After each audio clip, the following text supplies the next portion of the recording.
Greetings, beautiful people. My name is Jan Blake, and this is your Friday Dilemma. Once upon a time, there were two friends, both princes. They were good-hearted people, handsome, intelligent, caring men. They were traveling in a neighboring kingdom, and they both decided that they would go into the temple devoted to the goddess Kali, to make offerings and to declare their devotion. As they entered the temple, one of the princes saw that there was a beautiful young woman there. She was obviously from a royal family. She too was a devotee of Kali. She was making her offerings and her prayers. He immediately fell in love with her, as did his friend.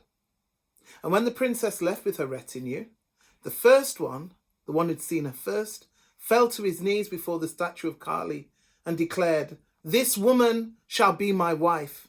And if you, great goddess, would honor my wish, then I will devote my life to you for the rest of my days. In fact, I will offer you my own head in payment for granting me this boon." Of course, having heard that, his friend couldn't say anything, so he kept his feelings to himself.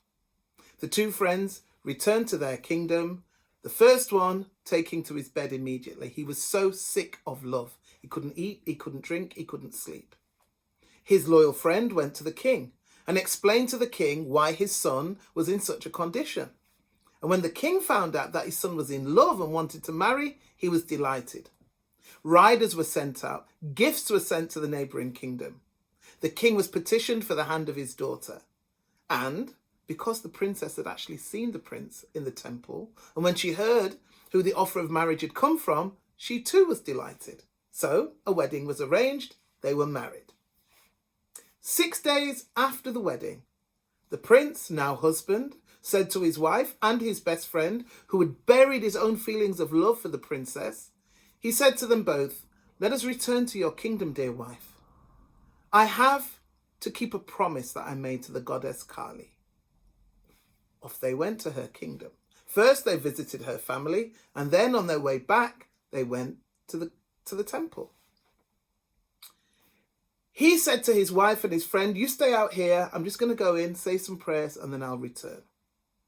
He entered the temple, fell to his knees, and then he prostrated himself before the goddess, and he said, "You have granted me my boon. I can do nothing but return the favor." He stood up, took his sword, and shlack, cut off his own head. Outside, the friend was waiting. And then remembering what his friend had said the day that he had seen the princess, he ran in to see what had happened and found that his friend had fulfilled his promise. He had severed his own head. His body lay to one side, his head to the other. And now his friend was gripped by guilt. He said, "If I go out there now and tell her that her husband is dead, why would she believe that he cut off his own head? She's going to think I did it for love of her. I don't know what else to do."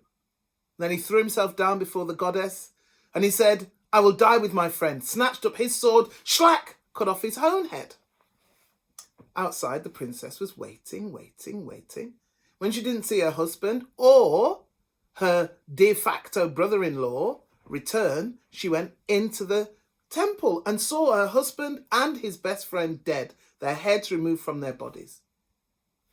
You can just imagine the grief.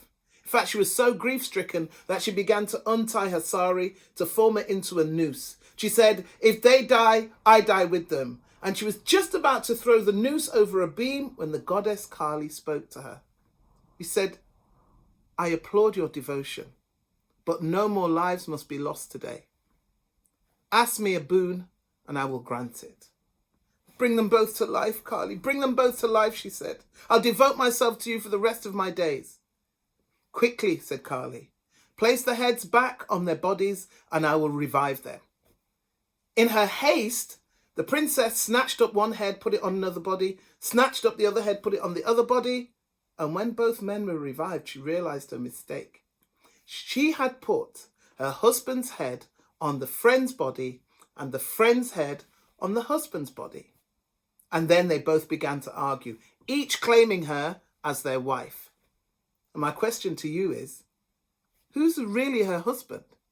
The one with her husband's head or the one with her husband's body? You decide.